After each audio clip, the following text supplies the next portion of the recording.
ओम नमः सिद्धेभ्यः। आज की इस कक्षा में हम रचनानुवाद कौमुदी का दूसरा अभ्यास पढ़ेंगे, जिसमें आज हम वचन और संस्कृत में पुरुष कितने होते हैं और कारक कितने होते हैं, कारकों का परिचय पढ़ेंगे, विभक्ति कितनी होती हैं और इसमें लट लकार मध्यम पुरुष के कुछ वाक्य भी देखेंगे। चलिए तो शुरू करते हैं। शब्दकोश।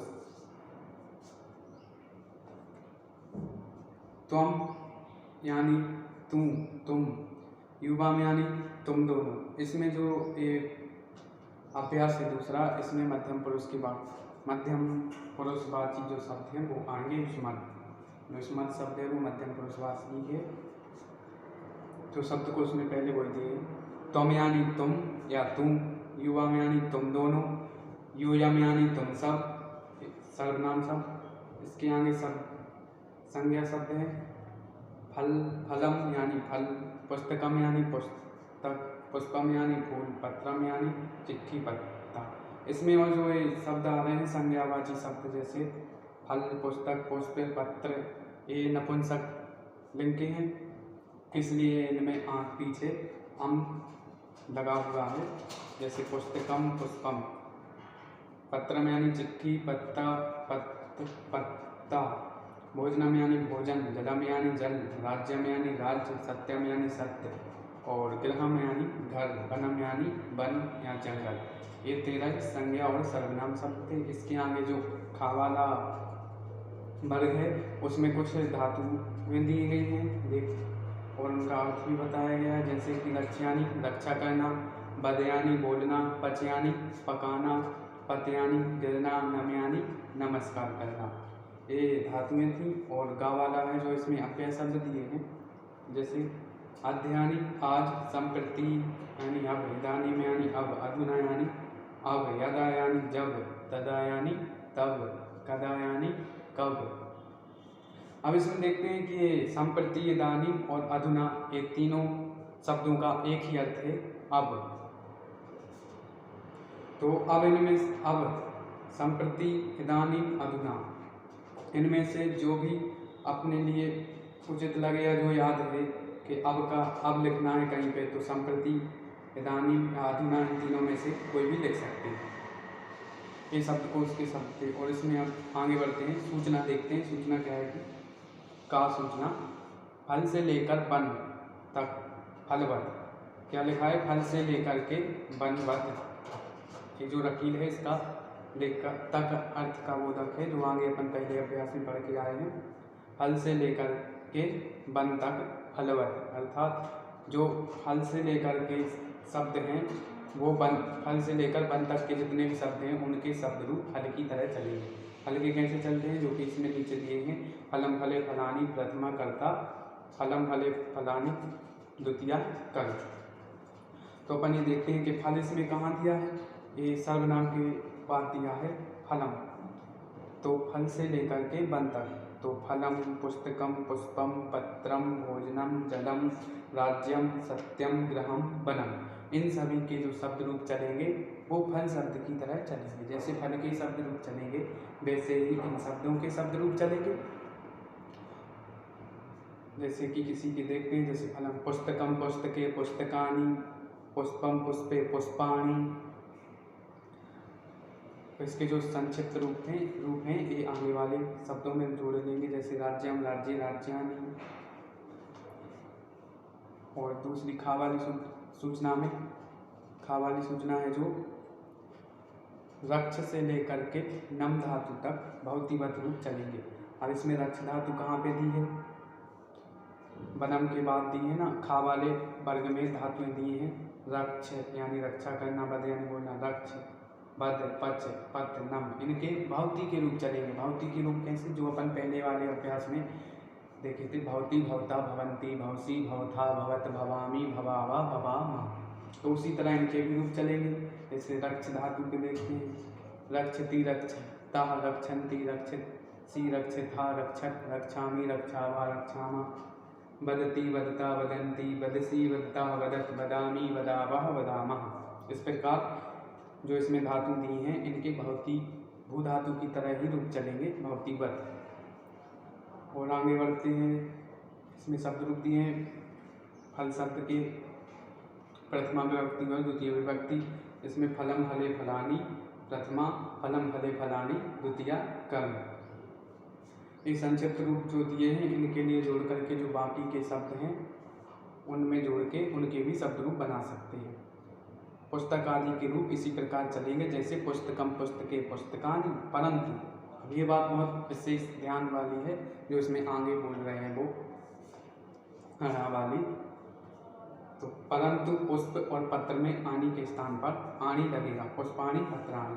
अब जो ये णा हुआ है ना के स्थान पे, ये णा जो होता है उसकी आगे चल के अपन विस्तार से करेंगे, लेकिन आपके लिए यहाँ पे थोड़ा संक्षिप्त में बताते हैं कि जहाँ पे रा और षटकोण वाले सा के बाद अगर ना आए तो उसको णा हो जाता है। किन किन शब्द, जैसे कि अट और कावर और पावर। अट में अट प्रत्याहार में कौन कौन से अक्षर आ जाएंगे, संपूर्ण स्वर आ जाएंगे और अंतस्थ वर्ण या वा रा ला। इन पूरे स्वर और अंतस्थ या वा रा ल का वर्ग और पावर वाले अगर शब्द इनके बीच में होंगे ना और सा या फिर रा के बीच में, तो भी ना को णा हो जाएगा। जैसे पुस्तकम है तो उसमें सा है, कौन सा है, सरमते वाला सा है, सर्प वाला सा है, तो उसके बाद जो ना आएगा उसके लिए णा नहीं होगा। क्यों नहीं होगा, क्योंकि सा कौन सा चाहिए, षटकोण वाला। षटकोण वाले सा के बाद या फिर रा के बाद ना आता है तो उसे णा हो जाता है। सभी जगह नहीं होता, बस जहाँ पे अट होगा, अट यानी कि स्वर और अंतस्थ वर्ण का वर्ग पावर, अगर ये होंगे इन दोनों के बीच में तो हो जाएगा, नहीं भी होंगे तब भी हो जाएगा।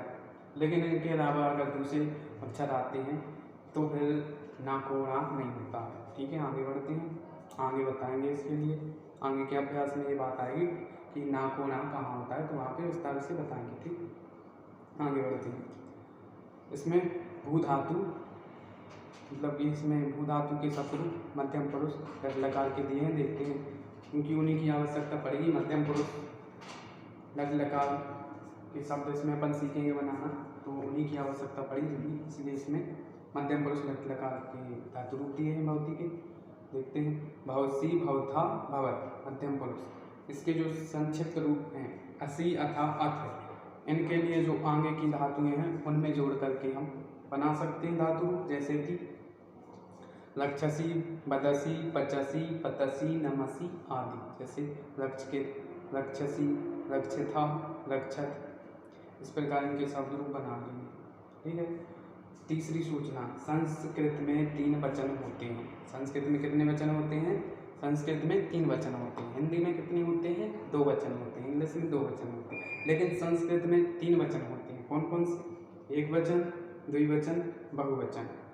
एक वचन के लिए क्या, अगर एक संख्या में अगर कोई भी वस्तु या पुरुष या कोई भी जीव हो, अगर संख्या में 1 है तो उसके लिए एक वचन आएगा, और वो संख्या में 2 है तो उसके लिए द्विवचन आएगा, और 2 से अधिक हैं तो उनके लिए बहुवचन आएगा। इसलिए एक वचन में 1, द्विवचन में 2, और 2 से अधिक जितने भी होंगे उनके लिए बहुवचन आएगा। ठीक है, अब इसमें आगे चौथी जो अपनी सूचना है, इसमें चौथी सूचना जो दी है वो बहुत महत्वपूर्ण है। उसके लिए मैंने आपके लिए समझाने के लिए बोर्ड पे भी लिख रखा है। पुरुष, पहली सूचना पढ़ते हैं, क्या है, 3 पुरुष होते हैं। संस्कृत में क्या, हिंदी में भी सभी जगह 3 ही पुरुष होते हैं। 3 पुरुष होते हैं। प्रथम पुरुष, या प्रथम पुरुष के लिए अन्य पुरुष भी कहते हैं, जिसके बारे में बात चली जो यहाँ पे होना। ठीक है, जैसे प्रथम पुरुष के लिए अन्य पुरुष भी कहते हैं। प्रथम पुरुष अर्थात वह वे दोनों, वे सब, किसी व्यक्ति या वस्तु का नाम। मध्यम पुरुष में क्या आएगा, मध्यम पुरुष अर्थात तू, तुम दोनों, तुम सब, ये मध्यम पुरुष में आएगा। और उत्तम पुरुष में क्या आएगा, अर्थ उत्तम पुरुष में आएगा मैं, हम दोनों और हम सब। तो ये सूचना है जो उसे बोर्ड पे थोड़ा देखते हैं क्या है। जैसे कि वचन कितने होते हैं, पहले तो उसमें जो विधान है इसमें क्या लिखा है, पुरुष। पुरुष कितने होते हैं, 3 पुरुष होते हैं। कौन कौन से, प्रथम पुरुष, मध्यम पुरुष और उत्तम पुरुष। वचन कितने होते हैं संस्कृत में, 3 वचन होते हैं। तो तीनों वचन में जो जो आते हैं उनके हमने लिख रखे हैं। जैसे प्रथम पुरुष है जो, उसमें क्या आएगा, एक वचन में सह, भवान यानी आप, सह यानी वह, ये प्रथम पुरुष में आएगा। और प्रथम पुरुष में और बाकी क्या क्या आएगा, किसी व्यक्ति या वस्तु का नाम, जो भी हो किसी व्यक्ति या वस्तु का नाम, वो भी प्रथम पुरुष में आएगा। सह यानी वह, भवान यानी वह, वे सब प्रथम पुरुष में आएंगे। द्विवचन के, प्रथम पुरुष के द्विवचन में क्या आएगा, वे दोनों, या किसी व्यक्ति, 2 व्यक्तियों का नाम लें, 2 वस्तुओं का नाम लें। द्विवचन में जो भी व्यक्ति या वस्तु का नाम होगा तो वो भी प्रथम पुरुष में आएगा। और बहुवचन में क्या आएगा, ते यानी वे सब। वे सब या बहुत सारे लोग, बहुत सारे व्यक्ति हों या बहुत सारी वस्तुओं के नाम हों, वो सब भी प्रथम पुरुष में आएंगे। मतलब जितना भी इन 6 को छोड़ करके जितना भी सब कुछ आता है वो सब प्रथम पुरुष में ही आता है। तो पहले इन्हें देखें, फिर इसके बाद थोड़ा इसे भी समझा देंगे। जैसे मध्यम पुरुष है, मध्यम पुरुष में क्या आता है, मध्यम पुरुष में बस 3 शब्द आते हैं मात्र। तुम यानी तुम, एक वचन में क्या आएगा, तुम यानी तुम। द्विवचन में युवाम यानी तुम दोनों। और बहुवचन में आएगा यूयम यानी तुम सब। मध्यम पुरुष में इन 3 शब्दों के अलावा और कुछ नहीं आता है। बस तुम यानी तुम, युवम यानी तुम दोनों, यूयम यानी तुम सब। मध्यम पुरुष में बस 3 ही शब्द आते हैं, तुम, युवम, यूयम। इनके अलावा कुछ भी मध्यम पुरुष में नहीं आएगा। उत्तम पुरुष, उत्तम पुरुष में क्या आएगा, उत्तम पुरुष में भी 3 ही शब्द आते हैं, अहम, आवाम, वयम। अहम यानी मैं, आवाम यानी हम दोनों, वयम यानी हम सब। एक वचन के लिए क्या आ जाएगा उत्तम पुरुष में, अहम। द्विवचन के लिए मध्यम उत्तम पुरुष में क्या आएगा, आवाम। बहुवचन के लिए उत्तम पुरुष में क्या आएगा, वयम यानी हम सब। आवाम यानी हम दोनों, अहम यानी मैं। ये उत्तम पुरुष में आते हैं क्या, अहम, आवाम, वयम। ये 3 मात्र उत्तम पुरुष में भी ये 3 ही आते हैं, अहम, आवाम, वयम। इनके अलावा मैं, हम दोनों और हम सब, ये जो 3 हैं, 3 वचन के, एक वचन, द्विवचन और बहुवचन। एक वचन का अहम, द्विवचन का आवाम और बहुवचन का वयम। इन 3 शब्दों के अलावा उत्तम पुरुष में और कुछ नहीं आता है, अहम, आवाम, वयम। और मध्यम पुरुष में क्या आता है, मध्यम पुरुष में त्वम, युवाम, यूयम। मध्यम पुरुष में भी इन 3 के अलावा और कुछ भी, जो भी शब्द हो, धातु हो, जो भी किसी व्यक्ति, वस्तु, विशेष का किसी का भी नाम हो, नाम वगैरह, तब इसमें आएंगे, सब प्रथम पुरुष में ही आएंगे। त्वम, युवाम, यूयम। मध्यम पुरुष में 3 सर्वनाम आते हैं, त्वम, युवाम, यूयम, तुम दोनों, तुम सब। इनके अलावा कुछ नहीं आता है। और उत्तम पुरुष में अहम, आवाम, वयम, मैं, हम दोनों, हम सब। ये 3 ही शब्द आते हैं। इनके अलावा, इन 6 के अलावा त्वम, युवाम, यूयम, अहम, आवाम, वयम, इन 6 शब्दों के अलावा और जितना भी जो कुछ है, वस्तु का नाम ले लें, व्यक्ति का नाम हो या सर्वनाम, बाकी जितने भी हों, इन 6 के अलावा वे सभी प्रथम पुरुष में आते हैं। बस इन 6 को याद रखना है। इनके अलावा जितना भी जो है सब प्रथम पुरुष में आएगा। किसी व्यक्ति का नाम हो, वस्तु का नाम हो, यहाँ तक कि ये भवान, भवान यानी क्या होता है, आप। आप है जो, आप हिंदी में देखा जाए तो आपके लिए कहाँ पे मध्यम पुरुष में क्या है, वो मध्यम पुरुष में आता है। लेकिन इंग्लिश में जो आप है वो नहीं, संस्कृत में जो आप है वो प्रथम पुरुष में ही आता है। क्यों? क्योंकि इन 6 के अलावा जितना भी जो सब कुछ है वो प्रथम पुरुष में ही आता है। तो भवान यानी आप होता है, तो आप भी प्रथम पुरुष में आता है। इस प्रकार जो अपने पुरुष थे, पुरुष के लिए पुरुष कितने पुरुष होते हैं, 3 पुरुष होते हैं संस्कृत में। ठीक, कितने पुरुष होते हैं, 3 पुरुष, प्रथम पुरुष, मध्यम पुरुष, उत्तम पुरुष। प्रथम पुरुष में क्या आता है, सह यानी वह, भवान यानी आप और किसी व्यक्ति या वस्तु का नाम। किसी व्यक्ति या वस्तु का नाम एक वचन में, द्विवचन में, बहुवचन में सभी में लेंगे। ठीक है, तो प्रथम पुरुष में क्या क्या आता है? किसी वस्तु, व्यक्ति का नाम या वे दोनों, वे सब। मध्यम पुरुष में क्या आता है? त्वम, यू, वाम, यूयम, तुम, तुम दोनों, तुम सब। उत्तम पुरुष में क्या आता है? अहम, आवाम, वयम, मैं, हम दोनों, हम सब। इस प्रकार हमने पुरुष समझे। इसके आगे अब हम कारक परिचय, जो कि मेन टॉपिक है इस अभ्यास का। कारकों का, विभक्तियों का प्रयोग कैसे करते हैं वाक्य में, कौन से वाक्य में या शब्द में कौन सी विभक्ति लगती है, तो हम वो देखते हैं। ठीक है,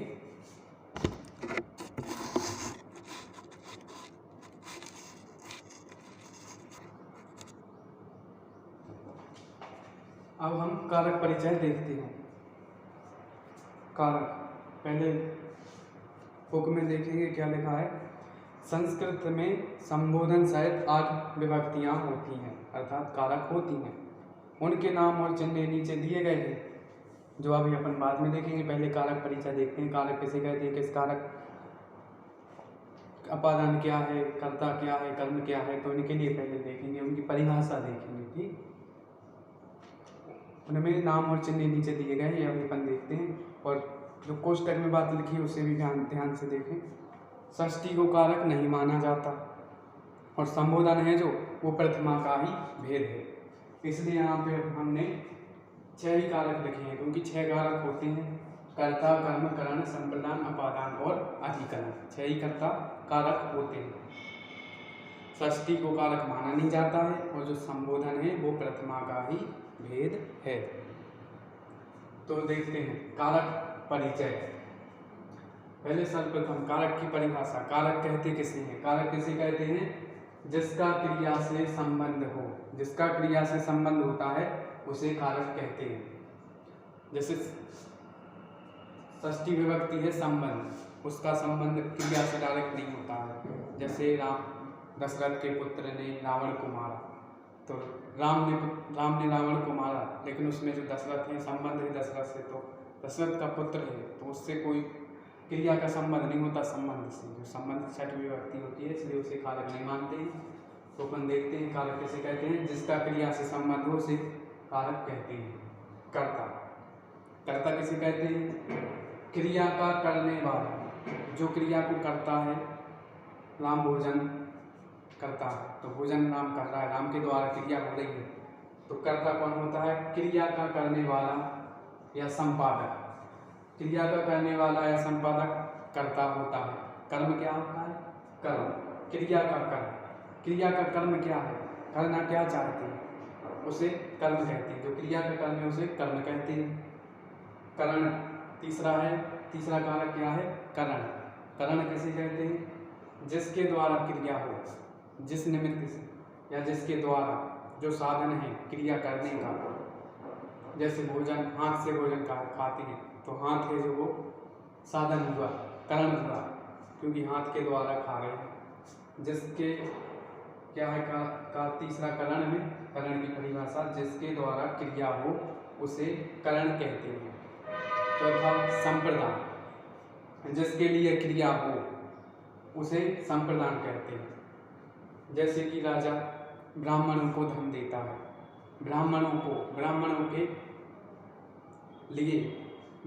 के लिए धन देता है, तो किसके लिए क्रिया हो रही है? ब्राह्मणों के लिए। तो जिसके लिए क्रिया हो वो संप्रदान होता है। जिसके लिए क्रिया हो उसे संप्रदान कहते हैं। पांचवा कारक क्या है? अपादान, जिससे क्रिया दूर हो उसे अपादान कहते हैं। जैसे वृक्ष से फल गिरते हैं, पत्ते गिरते हैं, वृक्षात् पत्राणि पतन्ति, वृक्ष से पत्ते गिरते हैं, तो पत्ते हैं जो वो दूर हो रहे हैं पेड़ से, तो दूर होने के अर्थ में क्या अपादान कारक होता है? तो वृक्ष में पंचमी विभक्ति लगती है अपादान, क्योंकि वृक्ष से पत्ते दूर हो रहे हैं, तो दूर होने के अर्थ में पंचमी विभक्ति आती है अपादान। तो अपादान किसे कहते हैं? जिससे क्रिया दूर हो उसे अपादान कहते हैं। अधिकरण, अधिकरण।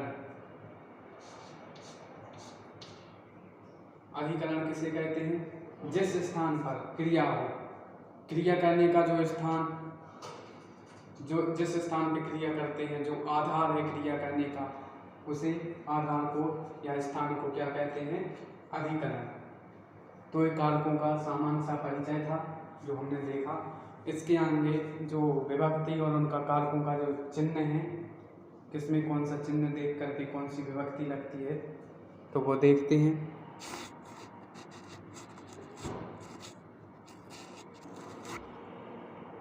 इस प्रकार हमने कारकों का सामान्य परिचय देखा। उसके बाद विभक्तियाँ, विभक्ति कितनी होती हैं? 7 या 8। सामान्यता देखी जाए तो हिंदी के अनुसार तो 8 ही होती हैं, लेकिन संस्कृत में 7 ही विभक्ति मानी गई हैं, या फिर 6 विभक्ति मानी गई हैं, क्योंकि जो संबंध है उसे कारक नहीं मानते हैं। कारक नहीं मानते हैं तो वो कारक नहीं है, और जो संबोधन है वो प्रथमा का ही भेद है।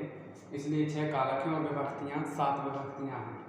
7 विभक्ति होती हैं: प्रथमा, द्वितीय, तृतीय, चतुर्थी, पंचमी, षष्ठी, सप्तमी। ये 7 विभक्तियाँ होती हैं संस्कृत में। तो इन विभक्तियों के हम चिन्ह देखेंगे और कौन सी विभक्ति किस कारक के साथ लगती है, तो देखते हैं। जो ये वाला कॉलम है इसमें विभक्ति लिखी गई है, प्रथमा, द्वितीय, तृतीय। इसमें इस वाले कॉलम में, बीच वाले में कारक लिखे गए हैं, कौन सा कारक है, और ये जो है किस कारक का क्या चिन्ह है, इस साइड चिन्ह लिखे गए हैं। ठीक है, तो देखते हैं। पहली विभक्ति प्रथमा विभक्ति। प्रथमा विभक्ति होती है, कर्ता होता है, कर्ता में प्रथमा विभक्ति लगती है, प्रथमा विभक्ति लगती है, और कर्ता का चिन्ह क्या है? ने। जहाँ पर ने का अर्थ निकले वहाँ पे कर्ता होता है। जैसे कि आग ने जलाया, किसने जलाया? आग ने जलाया।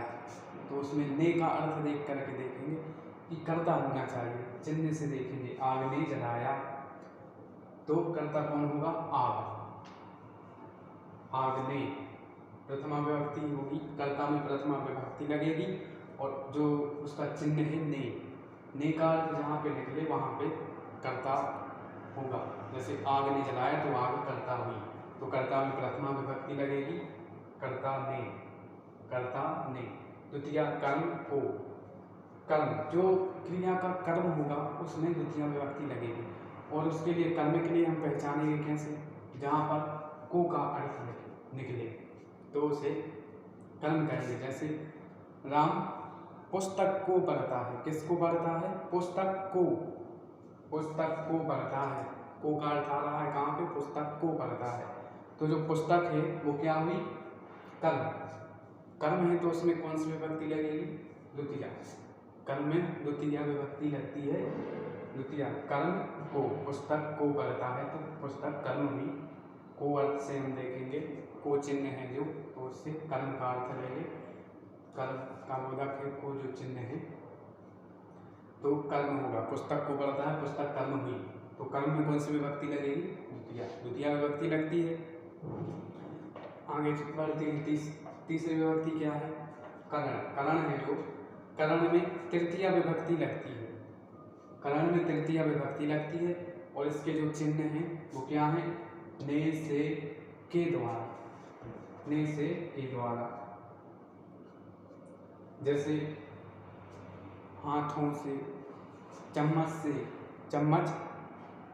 चम्मच से भोजन चम्मच से खाता है, चम्मच से खाता है, तो चम्मच भी जो क्या होगी? करण, साधन है, तो उसमें तृतीय विभक्ति आएगी। गेंद से खेलता है, कंदू की तृतीय विभक्ति आएगी। तो जिसमें से का अर्थ निकले उसमें तृतीय विभक्ति लगती है। और के द्वारा का अर्थ निकले, जैसे राम के द्वारा पुस्तक पढ़ी जाती है, अगर राम के द्वारा लगा देंगे तो इसमें तृतीय आएगी।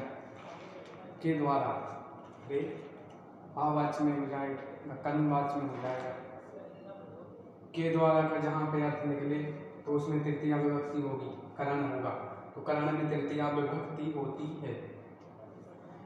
तो जहाँ पे तृतीया विभक्ति के लिए क्या लिखे, ने से के द्वारा, करण तृतीया करण ने से द्वारा, ने से द्वारा का अर्थ आएगा तो उसमें तृतीया विभक्ति लगेगी।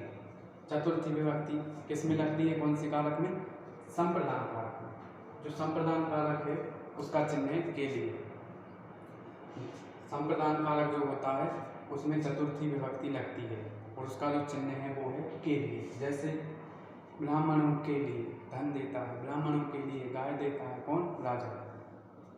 ब्राह्मणों के लिए, ब्राह्मणों के लिए देता है, लिए के अर्थ में कौन सी आ जाएगी, चतुर्थी।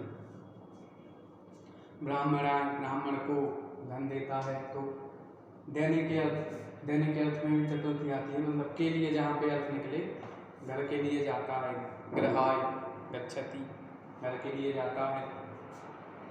विद्यालय के लिए जाता है, विद्यालय गच्छति। जहाँ पे के लिए का अर्थ आए वहाँ पे चतुर्थी विभक्ति होती, वहाँ पे के लिए का अर्थ जहाँ पे आए वहाँ पे संप्रदान कारक होता है। संप्रदान कारक में चतुर्थी विभक्ति होती है, तो के लिए संप्रदान कारक आएगा और संप्रदान में चतुर्थी विभक्ति होगी।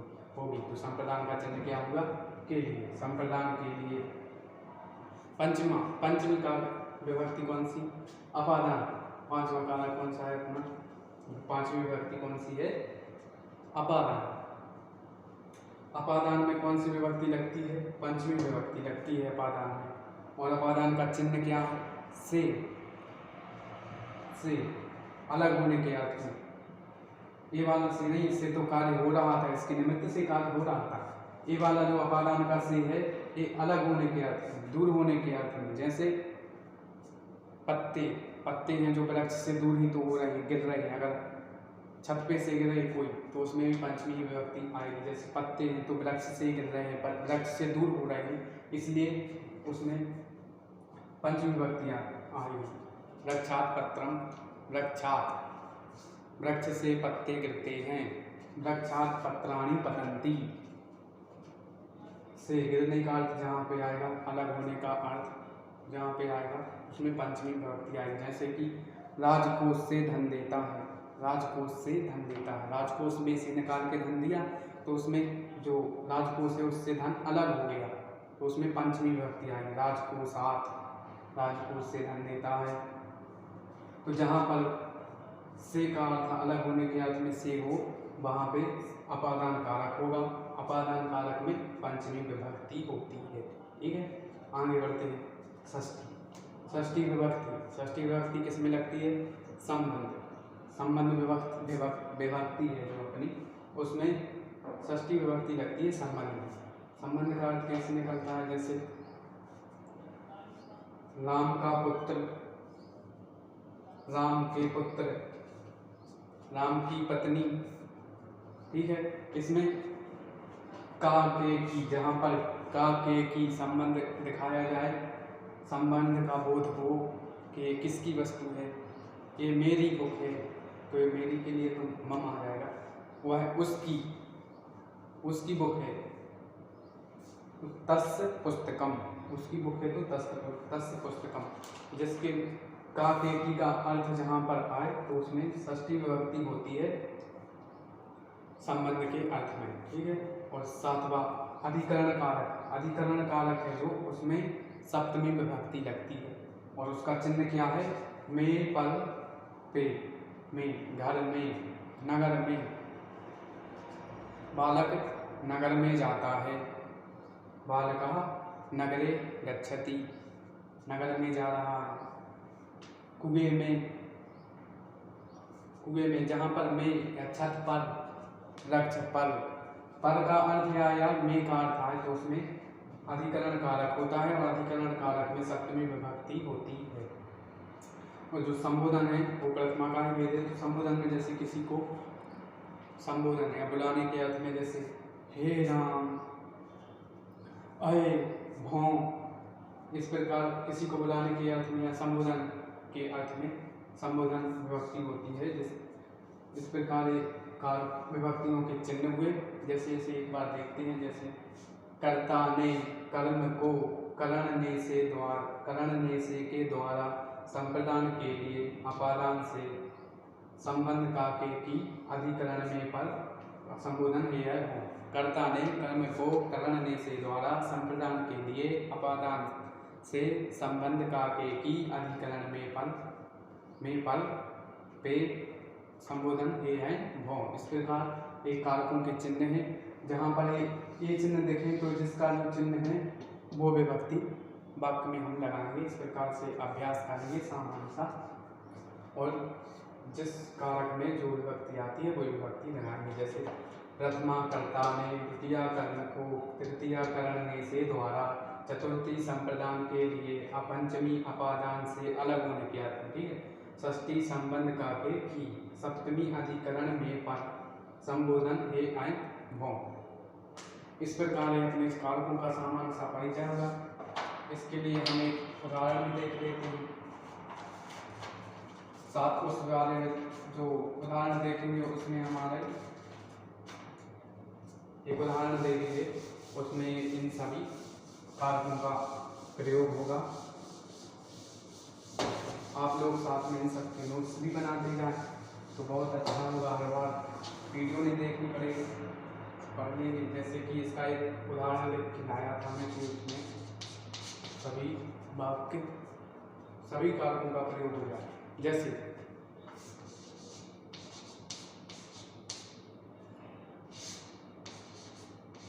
प्रयाग में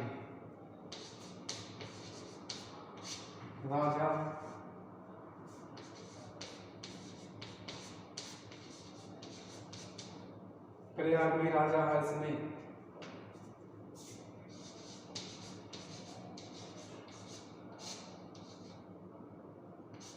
अपने हाथों से ब्राह्मण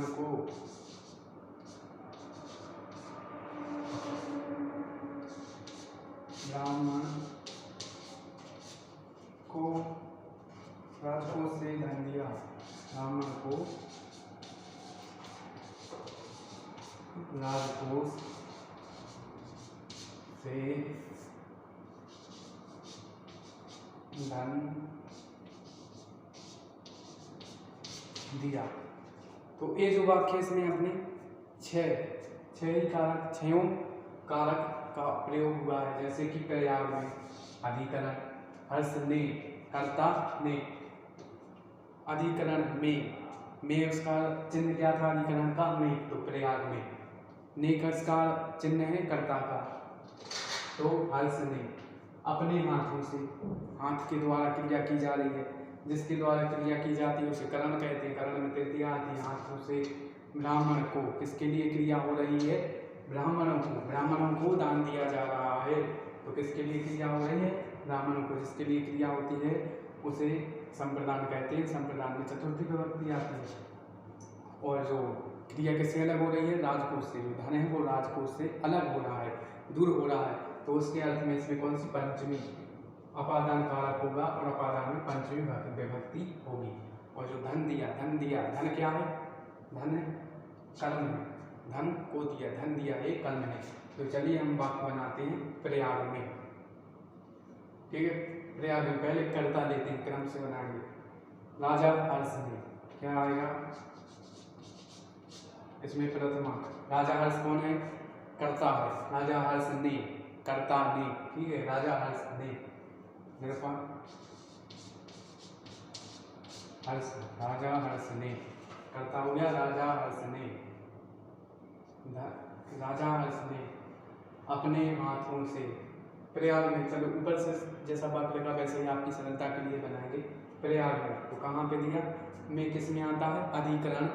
अधिकरण का चिन्ह है में, तो अधिकरण में कौन सी विभक्ति होती, सप्तमी। तो प्रयाग का पहले लिखते हैं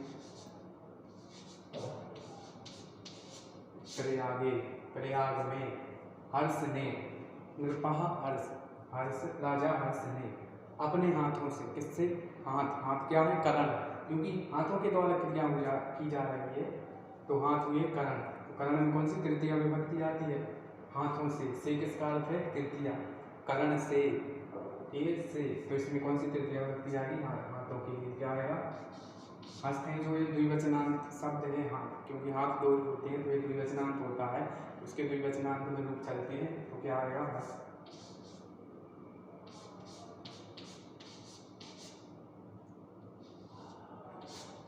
हस्तव, हाथों, हस्तव, हस्तव, हस्ताभ्याम, नहीं चलो हाथ से किया है।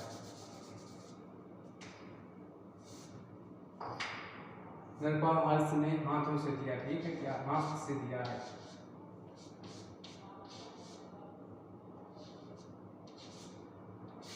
हस्ते कैसे? हाथों से, हाथों से द्विवचनांत दो हाथ हैं,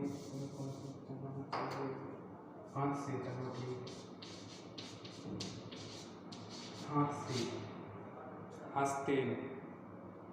प्रयाग में, प्रयाग में नरपाल ने, राजा ने, कर्ता ने, से के अर्थ में तृतीया विभक्ति हस्तेन, हाथ से। प्रयाग में राजा हर्ष ने हाथ से ब्राह्मण को क्रिया की जा रही है, तो ये संप्रदान है, संप्रदान में चतुर्थी विभक्ति आएगी, तो क्या होगा? ब्राह्मण आए, चतुर्थी विभक्ति लगेगी ब्राह्मण में।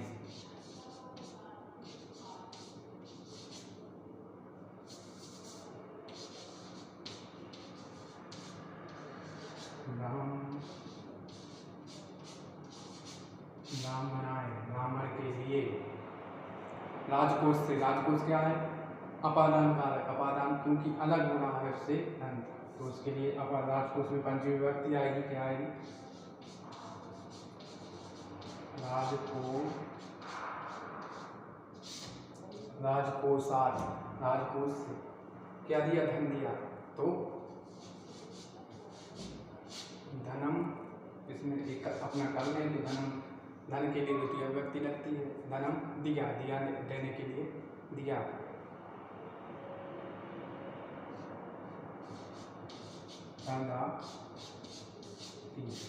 देता है, ददाति, धन दिया। प्रयाग में राजा हर्ष ने हाथ से ब्राह्मण को राजकोष से धन दिया। इस प्रकार इसमें ये जो होगा एक अधिकरण, अधिकरण नरपा एक कर्ता हो गया, कर्ता हर्ष ने हाथों से, करण हो गया, ये करण, ब्राह्मण को संप्रदान, संप्रदान हो गया, राजकोष से अपादान, धनम ये अपना कर्म हो गया, कर्म ददाती ये क्रिया हो गई, ठीक है। अधिकरण, कर्ता, करण, संप्रदान, अपादान, कर्म। इस प्रकार इस वाक्य में अपने जो थे छह ही कारक आ गए। इसके बाद जो अपना अभ्यास है उसमें आगे बढ़ते हैं। आगे क्या दिया है?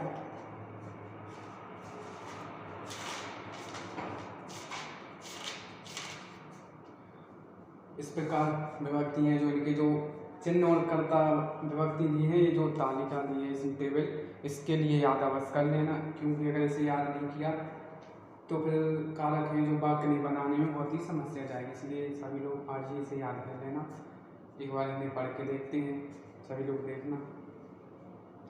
कर्ता, प्रथमा कर्ता ने, द्वितीय कर्म को तृतीय करणने से द्वारा, चतुर्थी संप्रदान के लिए, पंचमी अपादान से, षष्ठी संबंध कार्य की, सप्तमी अधिकरण में पर संबोधन हे हैं वो।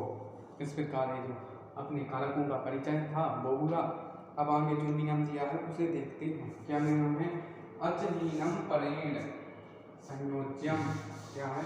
अचहीनम परेण संयोज्यम कि हल व्यंजन आगे के स्वर से मिल जाता है। हल व्यंजन है जो हल यानी होता है व्यंजन, व्यंजन आगे के स्वर से मिल जाता है। यह नियम ऐच्छिक है। अगर आगे स्वर आ रहा है और अचहीनम, अगर जो व्यंजन अचहीनम अर्थात अचहीनम, अच यानी होता है स्वर और हीन यानी रहित, तो अच से हीन, स्वर से रहित जो व्यंजन है उसके आगे अगर कोई स्वर आता है तो उससे वो मिल जाता है। जैसे इसमें उदाहरण दिया है त्वम, अर्थ है त्वम है जो त्वम का माँ जो व्यंजन है वो अच स्वर से हीन है, उसमें स्वर नहीं है, और उसके आगे जो आगे आ रहा है, क्या आ रहा है, स्वर आ रहा है, तो वो उस माँ से मिल सकता है, मिल जुड़ जाएगा। जैसे कि त्वमाद्य, त्वमाद्य, और आगे एक और उदाहरण दिया है यूयम इदानीम, इसमें भी जो यू यम का मान है उसमें भी अच से ही नहीं है, अर्थात स्वर रहित है, स्वर नहीं है, उसके आगे स्वर आ रहा है तो उससे वो मिल जाएगा, दोनों जुड़ जाएंगे, तो यू याम इदानीम, इस प्रकार के शब्द बन जाएंगे। ये नियम एक चेक अगर लगाना है तो लगाओ, नहीं लगाना है तो नहीं लगाओ। इसके लिए माँ को जोड़ो, या अगर इसके जो आगे अचहीन जो व्यंजन है उसके आगे स्वर आ रहा है तो वो तो मिल जाता है, और अगर अचहीन व्यंजन के आगे अगर व्यंजन ही आए तो उसका अनुस्वार हो जाता है, या फिर उसमें वो हलंत लगा के भी लिख सकते हैं। ठीक है, इस प्रकार आज की जो अपनी कक्षा थी वो हुई। आप लोग साथ में इसके नोट्स भी बनाते जाएं, और जो इसमें शब्दकोश हैं, नियम हैं, इन्हें साथ में अवश्य याद करते जाएं, क्योंकि अभी तो ये अपने लिए अभी के जो अभ्यास हैं बहुत सरल हैं। 10 तक तो अभ्यास सभी सरल लगेंगे, लेकिन इसके आगे जो अभ्यास बनाएंगे, अभ्यास हैं वो थोड़ी कठिन पड़ने लगते हैं, तो इसलिए अभी से जो इसमें आएगा वो याद करते जाएंगे तो कठिन नहीं पड़ेगा। ठीक है, आज की क्लास को यहीं विराम देते हैं।